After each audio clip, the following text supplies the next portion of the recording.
So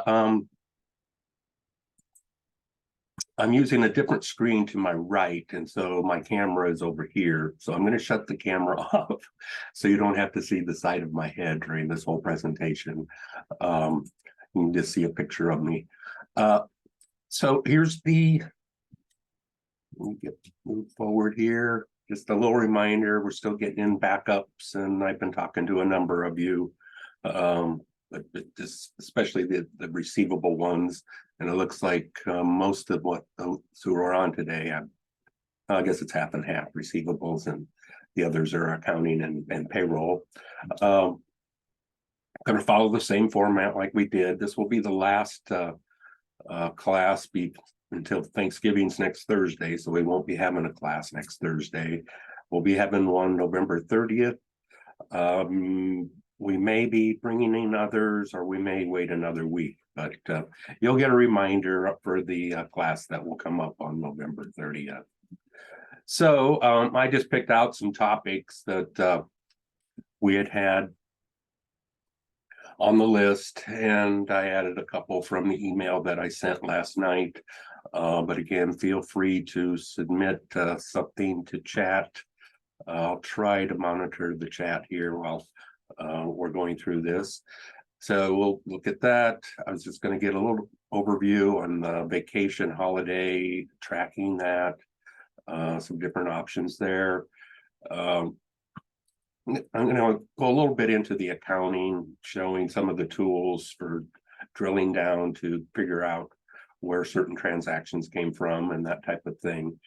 And I want to talk a little bit about what I use, the terms bookkeeping and accounting, and the terms kind of get convoluted, but there's a couple in our class who only use it for payroll. And so there really is no bookkeeping or accounting except for payroll bookkeeping, but they aren't keeping bank balances or other kinds of expenses.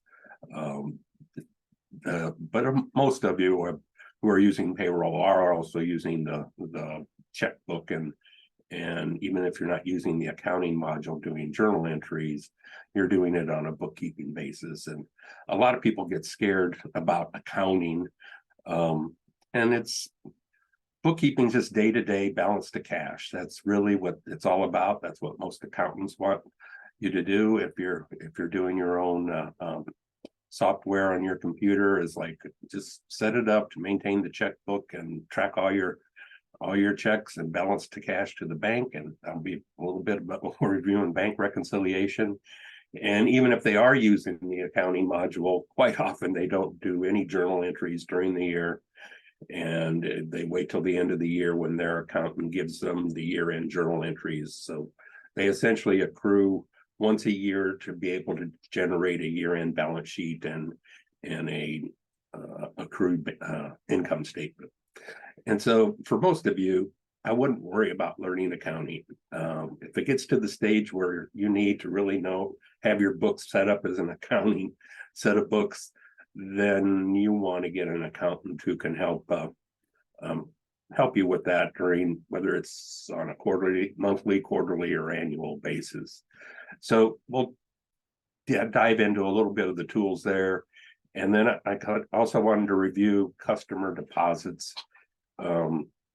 Quite a few people that use the receivable, if they have big, large sales, they'll give money in advance as a deposit. And so they receive money, but there's no invoice yet to apply it to. And so we'll run through that process here a little bit.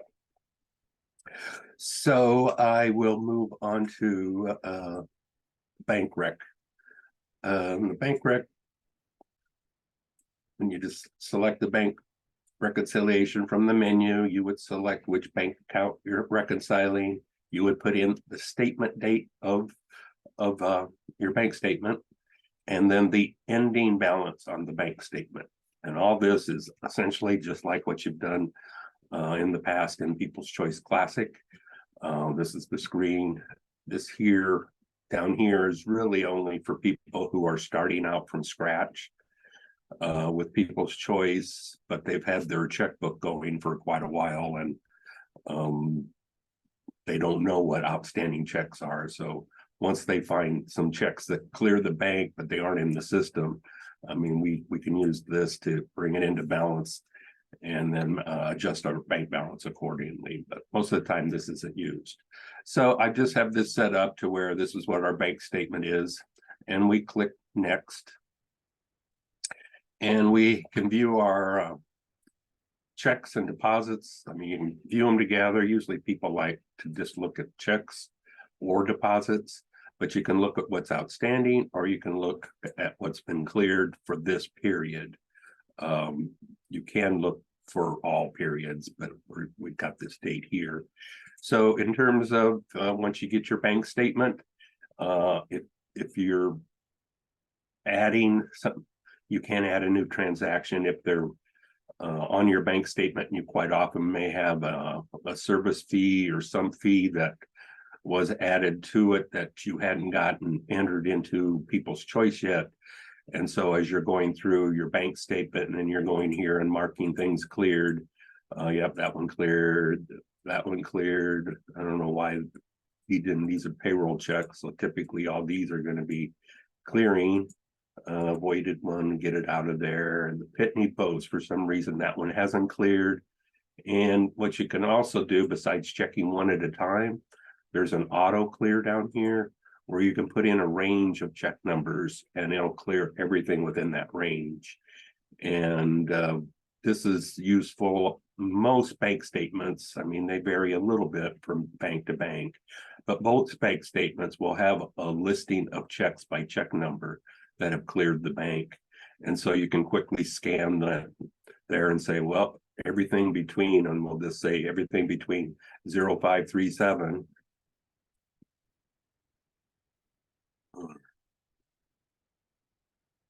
05037 to 05028, 05028. They're all cleared, and so could be a much larger range. So instead of, what did I do wrong here? Please, I don't have these sorted right, do I? We'll make this 26.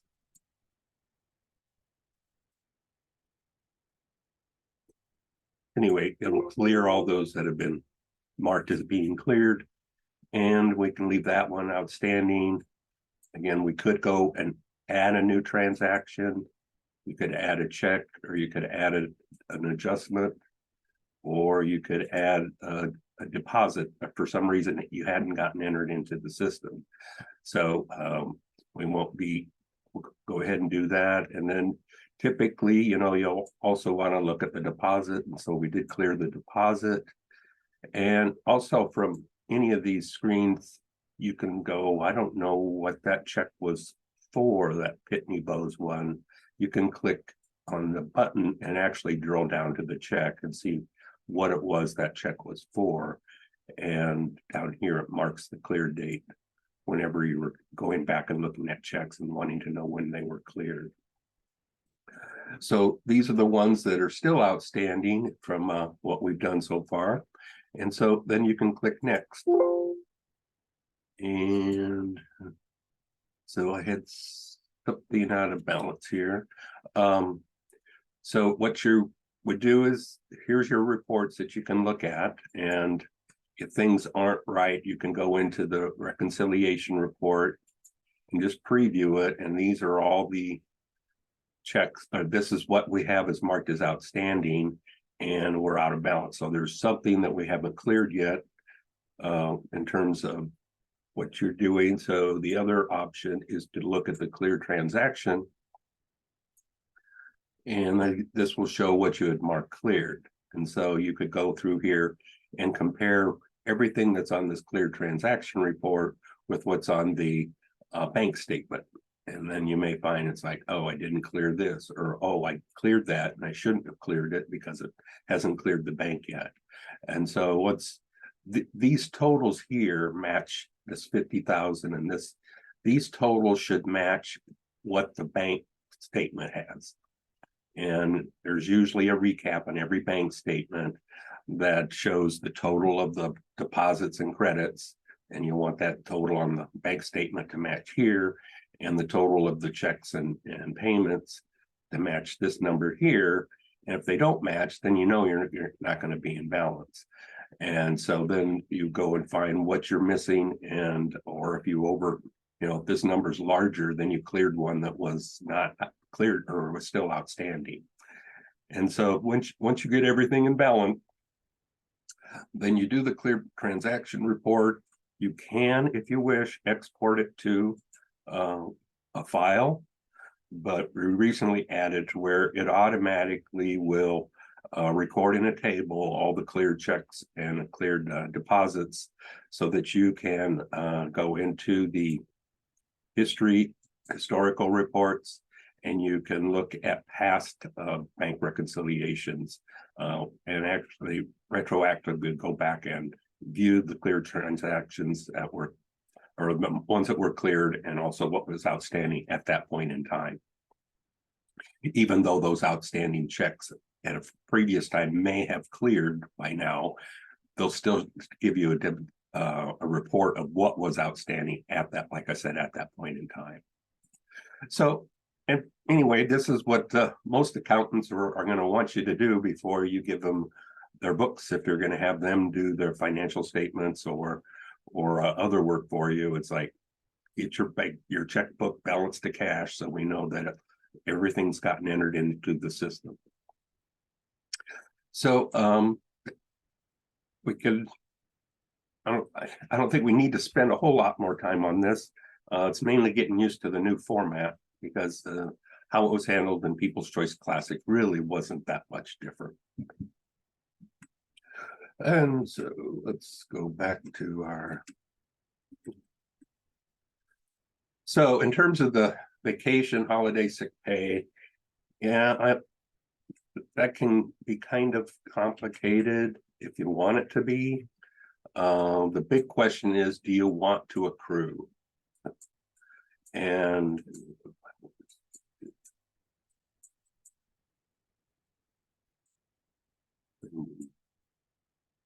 my other screen's covering this up there. So I selected a particular one. Now you can set up your defaults in the setup for vacation pay, or whatever ones you're planning to use. A lot of people don't expense or liability. You can have it as it's accruing, that it will, the amount that you're accruing, it will record it in a liability and also in an expense when it's taken. So most people don't use that part of it, and most people don't even do the accrual part of it. But you can set your defaults here. And what I mean, we'll go in and I'm going to pick up a particular employee, and it's going to be Julie Baker, and what we've done in the vacation, etc. We're just for them. You don't have to have all these. You know, some of you will just maybe have holiday hours and personal hours. It seems to trend that most places have been going to personal hours and not having sick pay and vacation pay. It's like, I'll take personal hours for my sick, or I'll take personal hours for sick or my vacation. That's kind of up to the policies, but in terms of managing each one, they're the same. So here, if you're going to accrue it, you would check this box. But what I have find most people do is, what they do is they just go in and say, well, I'm going to, this person, they get 80 hours a year, and that's what they get. But instead of accruing it, they just give them the whole 80 hours at the beginning of the year. And then if they've used any hours, then it shows up here and they have 75 hours remaining. And it's handled that way for all of, I'm going to do, which one? I think I had one set up for vacation. So what I'm going to do, just so you can kind of see how it affects each one. So we're going to do personal hours, and we'll do vacation hours. And even though they're kind of one and the same, for the purposes of our demonstration here, you can see what happens. So this one is accrued, and this one is not accrued. We're just going to subtract.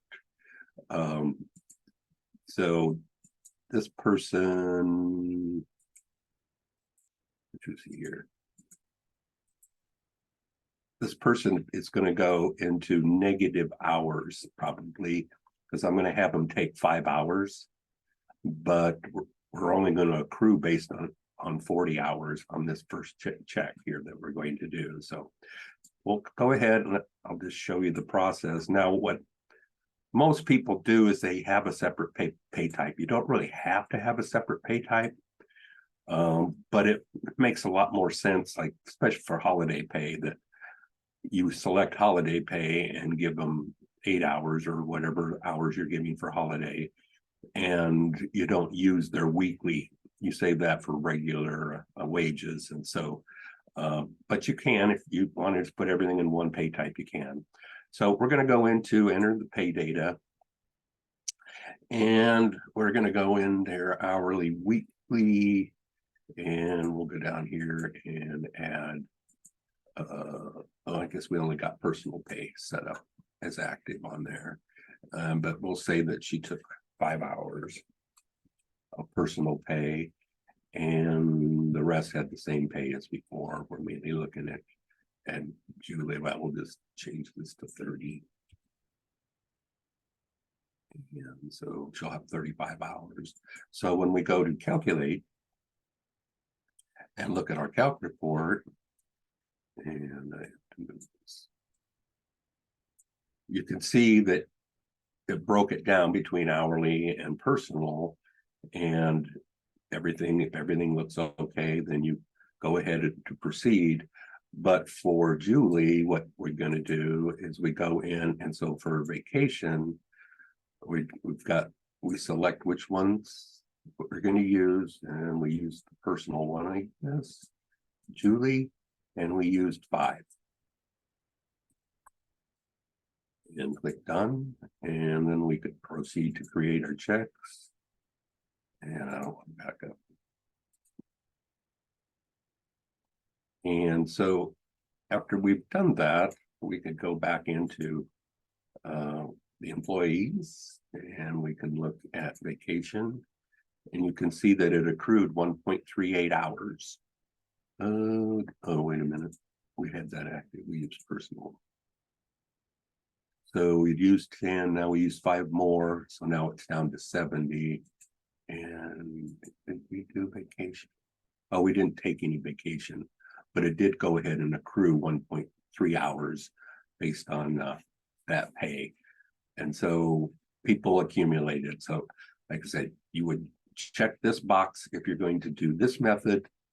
And if you are just going to plug in a total at the beginning of the year, or some people do it on the anniversary date of when they were hired, and they just give them the whole year's worth at that time, but you don't have marked this one as accrued. And then if you want to show however many of these that you use that are active, if you want them to show on the check stub, then you check this box down here.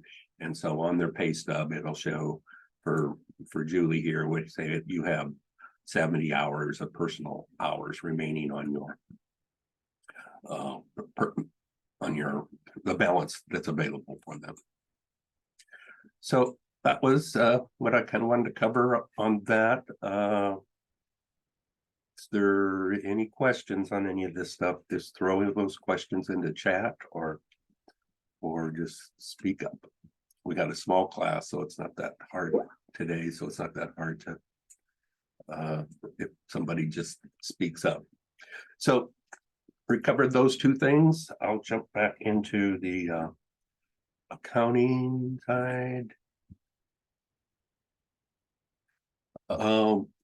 As we mentioned in one of our previous classes, the financial periods are, and how they're handled, are different than classic. In classic, you open one period at a time, but when you close a period, you can still go back into that period and enter new transactions or edit a transaction. In this version, typically you open up all the periods for a year, but if you close a period, you can no longer go back into that period and edit or post a transaction. So most people, especially when you're on a bookkeeping approach where you're not doing the accruals and everything on a monthly basis. They just leave everything open. And essentially that's kind of the status you have with Classic after you've closed it for the month. But at the end of the year, what you happen to do, see, we're in 2024 here. So we've already opened up all the periods for next year. So we can go through and close everything here and leave December open as we move into 2024. And then in 2024, we can go ahead, and quite often people don't get their journal entries from their accountant to maybe March or April. And then they'll go in and do the journal, go back and go into 2023 and open up the journal to put in the journal entries for the ending of the year. Then they proceed to close. And so, and then the only thing that's a little bit different if you're using the general ledger starting balance, until you close December of 2023, the beginning balance is going to be displaying what's the beginning balance on 1/1/23. And so when you're doing those general ledger reports, those first 3 or 4 months of the next year, the beginning balance on your general ledger report is not the beginning balance of 1/1/24, but 1/1/23. However, once you close this, closing the 12th period in People's Choice Accounting, or the final period, you don't have to have 12 periods. Some people will make a 13th period and have it just be 12/31 through 12/31 for adjusting entries. But once you close that final period in a fiscal year, that's when it is going to clear all your revenue and expense accounts and post them to your retained earnings or surplus account. And then your beginning balances at that point are going to be 1/1/20, the beginning of the year balances, which would be 0 for all those revenue and expense accounts. And of course, your balance sheet accounts, they'll be the same, except for the retained earnings. It will be updated with the 2023 profit or loss. So this company I'm showing here is on an accrual basis, and all of you are on a cash basis that have accounts receivable. And even if you have, if you're on a cash basis after conversion, I haven't really looked at it for those who don't have AR. If you don't have accounts receivable or accounts payable, it doesn't really matter if it's cash or accrual, because the payroll is always what we call modified accrual, even running it on a cash basis. So even if you're running this as a bookkeeping system, I mean, you're still going to have a chart of accounts. And what's usually referred to in the accounting double entry system, the bookkeeping's a double entry system, meaning if I write a check for $20, that's going to credit my bank account, but I'm going to expense something or debit something for $20. And that's what's maintained whether you're using accounting or just as a bookkeeping. And so your chart of accounts that you have, they're still going to be broken down by revenue, asset, liabilities, equity, revenue, cost of goods sold, the standard accounting ones. But if you're mainly using it as a bookkeeping system, most of your accounts are going to be in the revenue or in the expense ones, but these can be changed, modified. Anyway, you can even go change the numbers if you don't like the number. But for everybody that's in the class, what you're going to see here is your chart of accounts in People's Choice Classic broken down into this. Now, if you don't have accounting module installed in People's Choice Classic, your only accounts are what's called receipt accounts, which is kind of revenue accounts, or disbursement accounts, which are like expense accounts. And there is a video on YouTube that really goes into detail of the differences between bookkeeping in Classic with the receipts and disbursements versus the accounting, where you have all the standardized accounts here. So this will already be set up for you, but this is where you would go to add new accounts. So if you had a new revenue account, you go in here and assign a number that isn't already assigned and give it a name and so forth. But once everything's set up and you're working day to day, whether it's just entering checks and deposits, if you're on a cash basis, your general ledger doesn't get posted until they pay the invoice. And that's really the difference between accrual and cash as far as it relates to accounts receivable and accounts payable. Is if you create an invoice on a cash basis, which is what you've been doing in Classic, then nothing happens to the general ledger when you create the invoice. The only thing that happens to the general ledger is when it's paid, and so, or partial payment.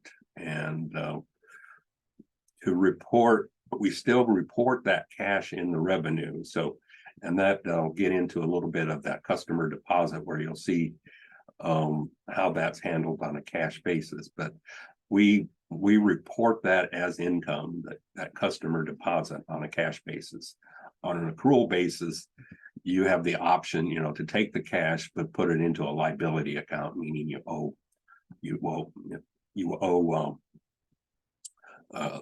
or the customer has a debit balance or a credit balance that can be applied to a future invoice. So what you would, just jumping into the accounting part of it, and again, a lot of you won't be doing this, but you'll be doing journal entries. You can keep journal entries open that aren't posted yet. So you can open it up. We haven't posted it. This posting is saving it, and that's what actually updates the general ledger, is when you post it. So in the checks, you save them, which posts, same as saving in Classic, and same with journal entries. You can duplicate this entry, or you can set it up as a recurring entry, so that that's quite often done. If you are doing a depreciation, typically you've amortized it, and the accountant says, well, do this every month to clock your depreciation expense. And so you would run this every month. But then you can also go back and look at your posted ones. And so this is a one that actually has been posted. If you have a lot of them in here, you can click find, and you can search by date or search by description for a particular journal entry, much like how you search for things in cash. But so I don't envision, except those who are maintaining a full general ledger, and I know a couple of you in the class today are, and I know a couple of you are, but it's done by the accountant, or they do the journal entries, tell you the journal entries to use. So that strategy can just kind of continue as you have been doing. One thing you don't have in Classic, and this is a tool that I use a lot, is this ability, other than a general ledger report, is, let's say you want to track the activity of the checking account.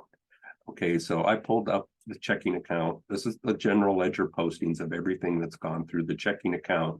And the way it's set up here is for the current year.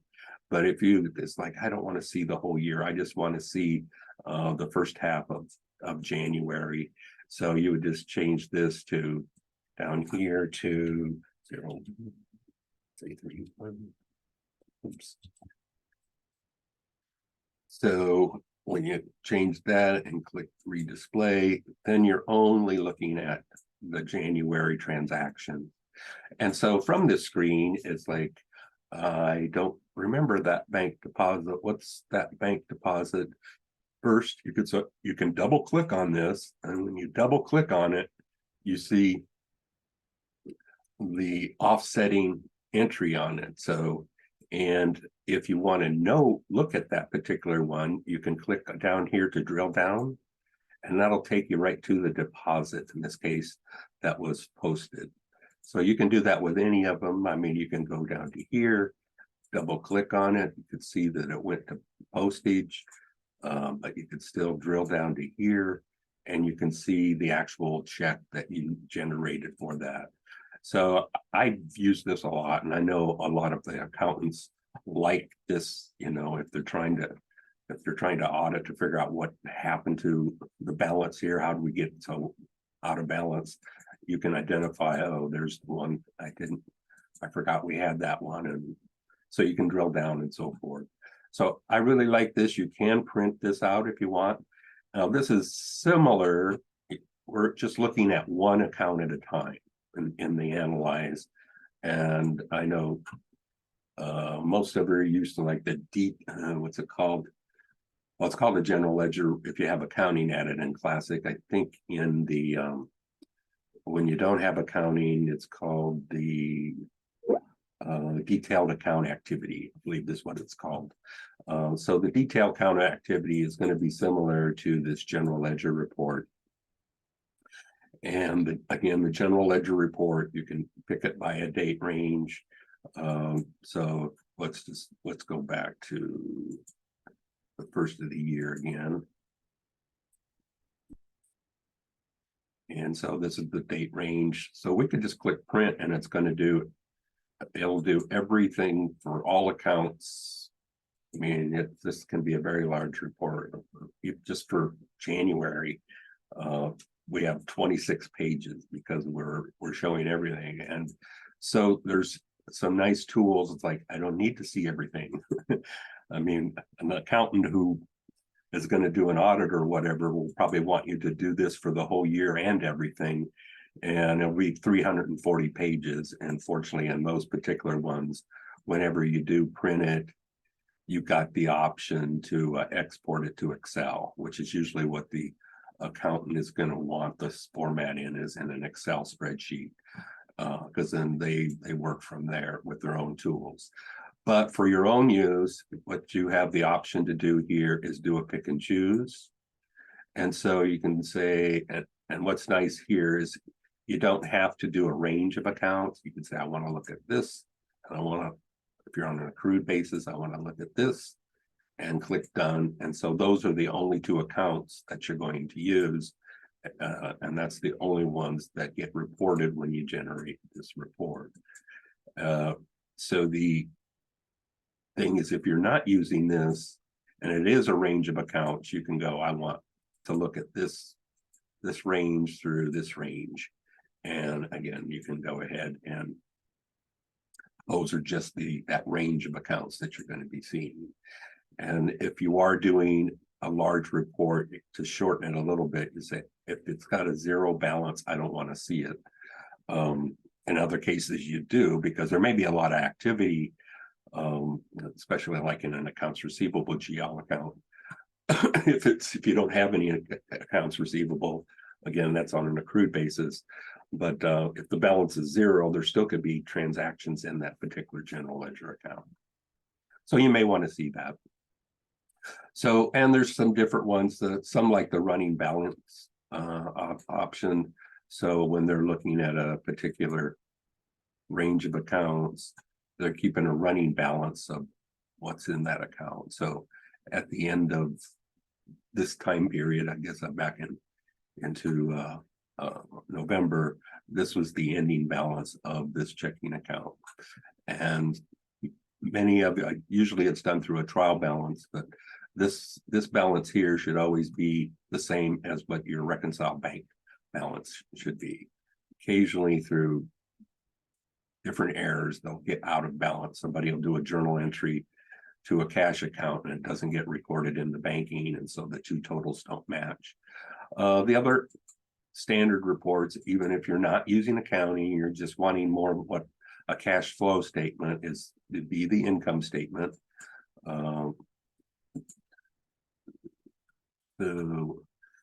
lot of people will just do that. So we'll just say column one is 11.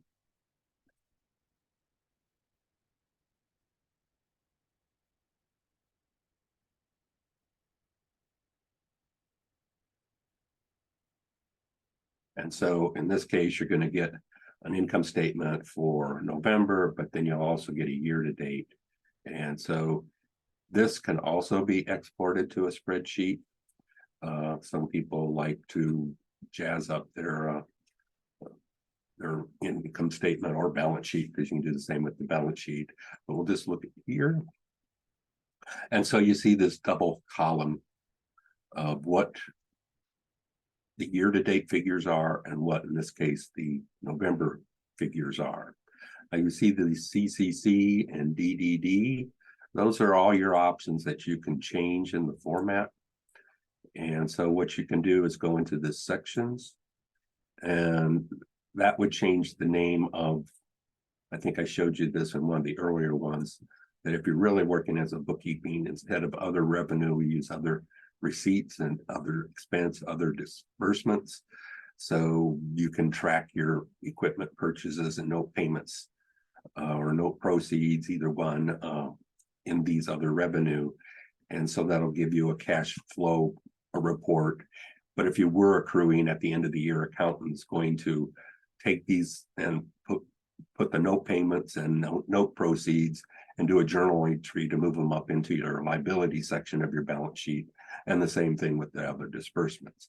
But you can change those things here. And on the header footer, that's where those CCC and DDD, so you can put your own footnotes on these, or a header.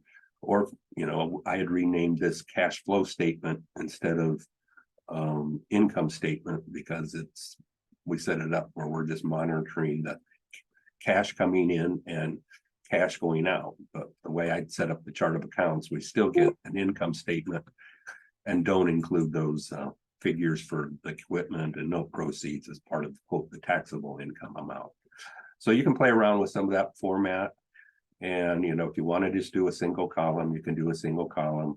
If you want to do a comparative, where maybe you want to compare November to October or any other comparisons, or you can do a range. You want to do a comparison of July through December of last year through July or January through July, and then or June, and then another one June through or July through December.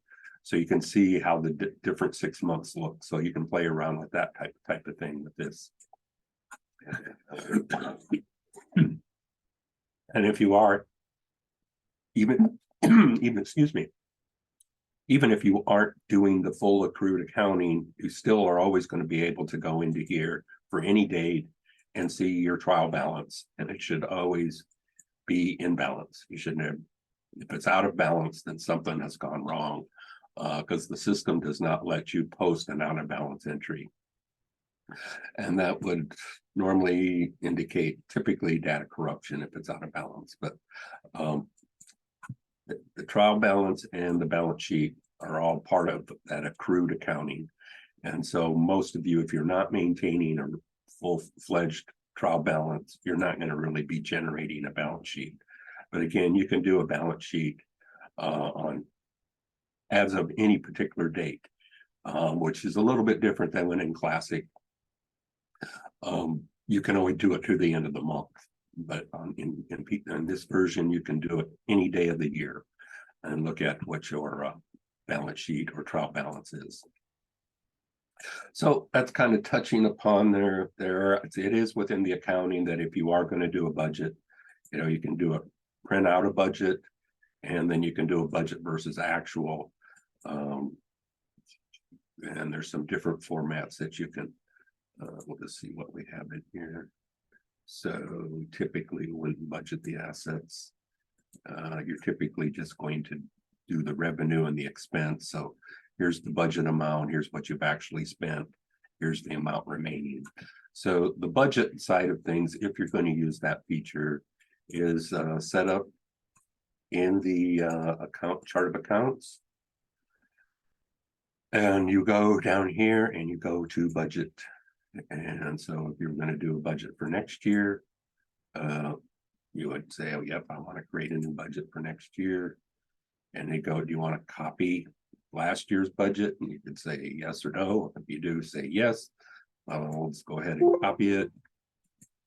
And so now we have the same budget as last year, but we can go in and view the budget and make changes to it if we want. Some people put month by month budget, and you can do that. Or if it's, let's just say we don't have one here. If you use this here tool, you can say, I'm going to enter this, and my budget for the year is $12,000. And so if I do that and click OK, you can see it divided $1,000 per month. So if you are going to do a month by month budget, then some of these tools can help with entering it all in without having to manually type in $1,000 12 times, or some of the other tools that if you want to increase it by a percentage each month and so forth, that can be used in here. The other thing that you can do is you can export your budget. You can export your budget to a spreadsheet. And so what you can't change the format of the spreadsheet. So if you're going to have a new account or a new budget and it's a new account, you would want to go in and add that GL account before you exported it. And then you're going to fill that amount out in the spreadsheet. And once you've got that spreadsheet filled out, then you can come back in here and you can click import. And so from there you would import it from the spreadsheet file that you exported.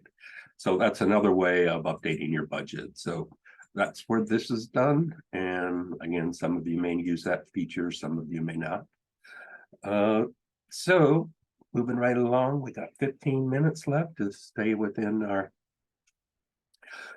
So I went through that. And I also said I'd go into the process for customer deposits and payments. And so I'm going to do that in a cash basis company. What is this one right here? So we're going to go in and we're going to pick, let me see here, we have somebody. Okay, now they have pick somebody without a. Okay, this place doesn't have a balance. But they're going to purchase something for, let's say, $1,500. But the requirement is before they place the order, they have to make a deposit. So we'll just pretend that maybe this was back in earlier in November. And a lot of the times, most people don't just put in a check number. But you can also put deposit, so you have a little bit record here, and the deposit is $750. And so there's no invoices to apply it to. So what we have here is this button called customer deposit. And so now we still haven't invoiced anything, but now we have this $750 as a credit in this company's account. Now we're still able to, at this point, go into banking, go into deposits, and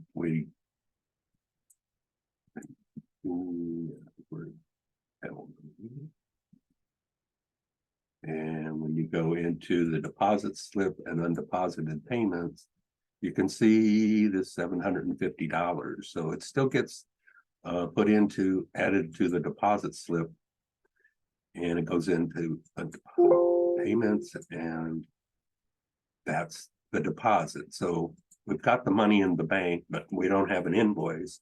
And so later we come back in here and we're going to go to invoicing, click new, click the Danish yen, and I'll go to product detail, and I'm going to say we ordered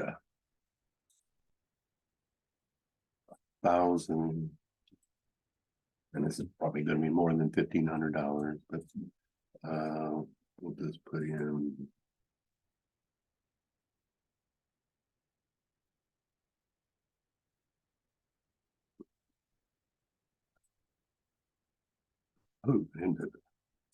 we'll just say that's wrong price. We'll just say that's $5.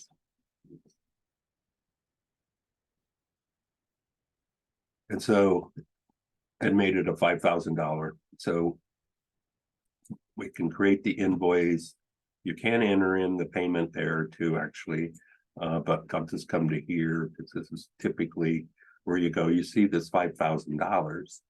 And again, you can still drill down to the invoice from here. But up here, you would click apply credit memo. And you can have more than one credit memo open. So we've had some customers who may have, they have a big company that they do multiple big projects for, and they may get multiple deposits on each of the different projects.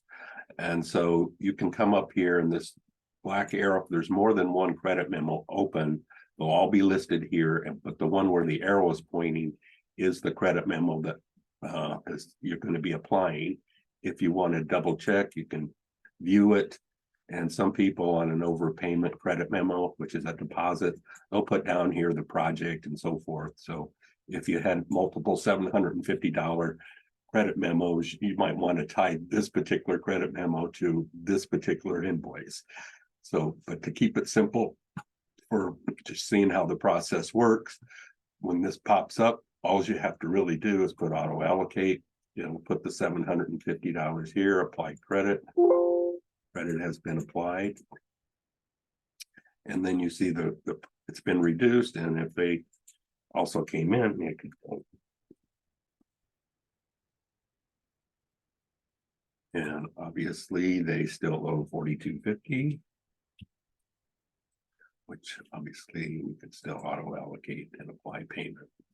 Now, I don't know, I'll go ahead and do that. Just while we're at it, let's pick up somebody. I think we might have reviewed some of this. I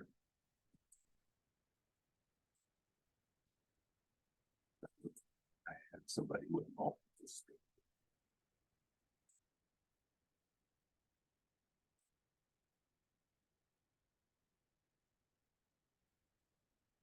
We'll just do it this way. So I'll drill down, duplicate. So now we have two. So if somebody comes in to and they pay, let's say, $4,000. More now. Let's just say they pay $3,000.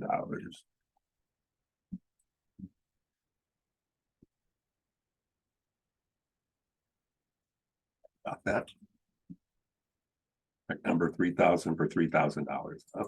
So again, we typically use the auto allocate, and it'll always go to the oldest one and pay that off. So if I do that, you can see it puts $2,000 to this one and then put the remaining $1,000 to this one.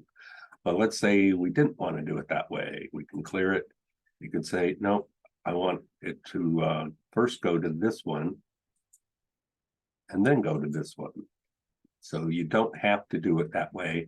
And sometimes you may have, especially if there's finance charges on here, you may say, yep, I'm paying the finance charge first, and then I'll put the balance towards, because I'll take the money for the finance charge. So using these coins is another way to do it.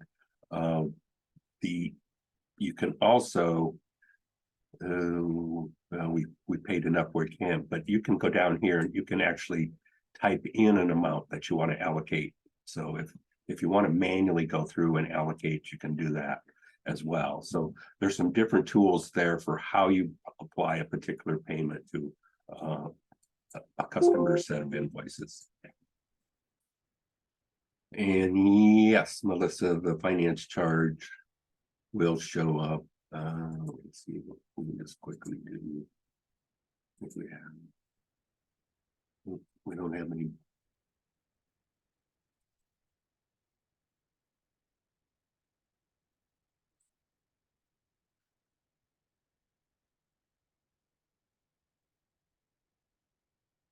I think we had done finance charges. That's set to 0. I guess I haven't worked on the finance charges. We're in the cash basis one. Let me switch back to this one, because I'm pretty sure we have.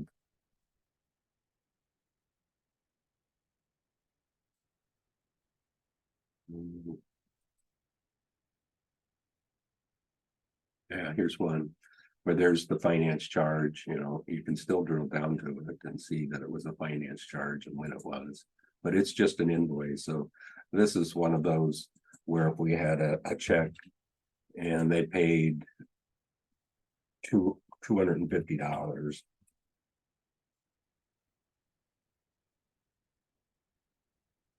It's like, do I want to auto allocate it? So it would just, you know, if I auto allocated it, it's just all going to go to this invoice.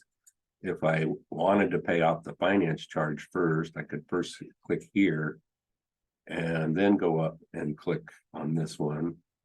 And so it still have an open balance there. So here's where you can really play around with how you're going to apply a particular payment to the various invoices. And again, you always have the option to drill down to look at an invoice if that's going to help you make a decision on how to apply it.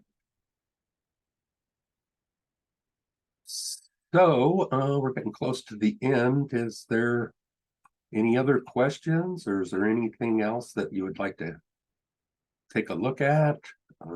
Feel free to speak up and I'll hopefully can show it to you.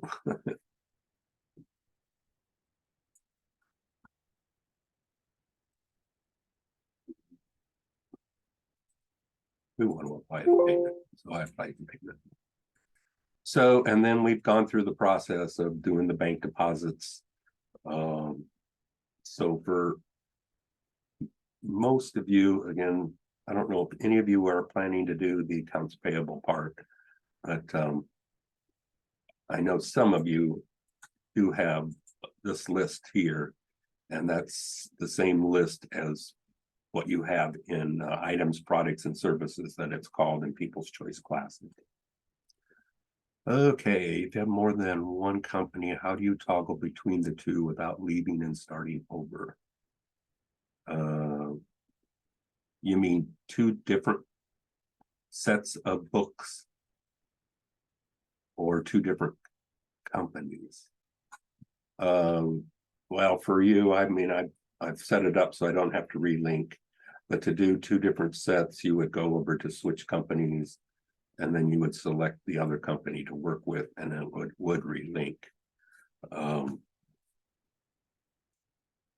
I've done some fancy smancy things so that I could have multiple companies open at once, but that's typically not the environment that you're working in. So if I'm in this particular company, People's Choice Accounting Demo, but if I wanted to switch to like my company, I can select that. And I installed an update. So it's updating the data, and then it's down here, as you can see, it's relinking the tables.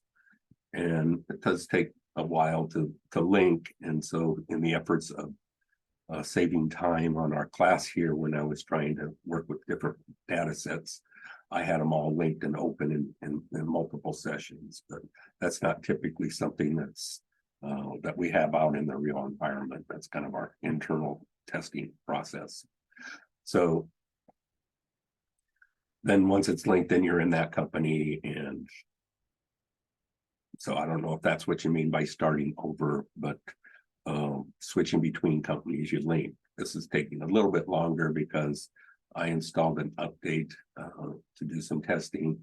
And so anytime you install an update, it goes through and updates the data with any new tables or fields in tables.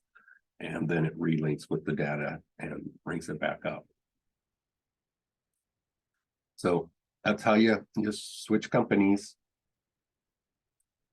And you've all learned how to back up, I guess.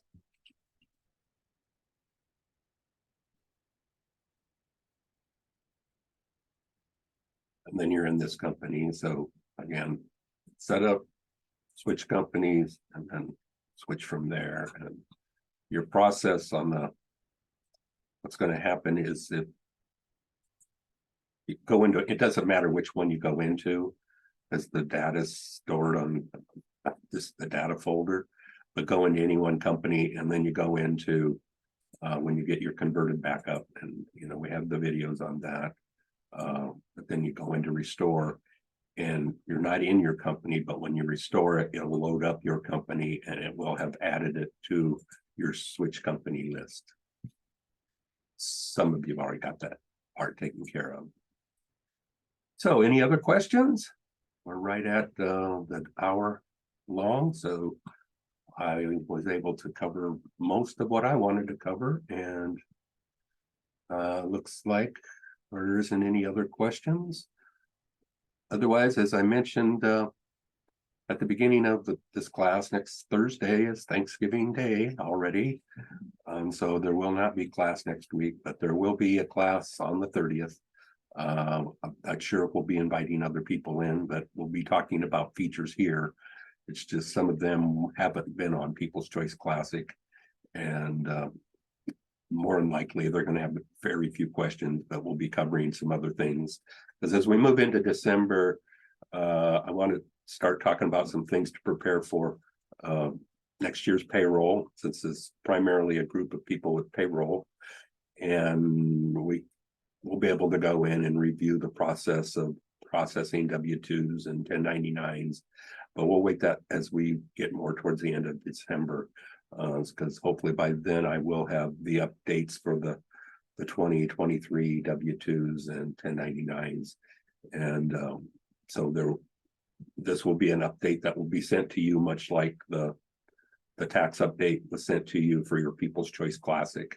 And so those, I know one of our class members has a number of clients, and so they'll be doing both W-2s and 1099s in both systems, because not all of them are going to get converted right away. So if you're in that, and some want to just do their W-2s in the Classic and just start up, although you don't have to. If you give us a backup, you could still do the W-2s in here even after at the end of the year. So we can discuss that as we reach towards the end of the year. But there'll be other topics, and again, feel free to submit topics you'd like to have covered. I know one thing that was on the list is to review the W-4 when box 2, I believe it's called, is selected, and there's an IRS worksheet, and we can do those, review what we recommend and how you would set up their tax withholding based on filling out that IRS worksheet. But if there's other topics as we prepare, like, we went into the employee templates as a way of switching from weekly to bi-weekly last week. If there's anything like that, we'll be kind of covering them as well as we move into December. But otherwise, we've reached 2 o'clock, and unless there's one last question somebody wants to ask, I'm going to go ahead and stop the recording.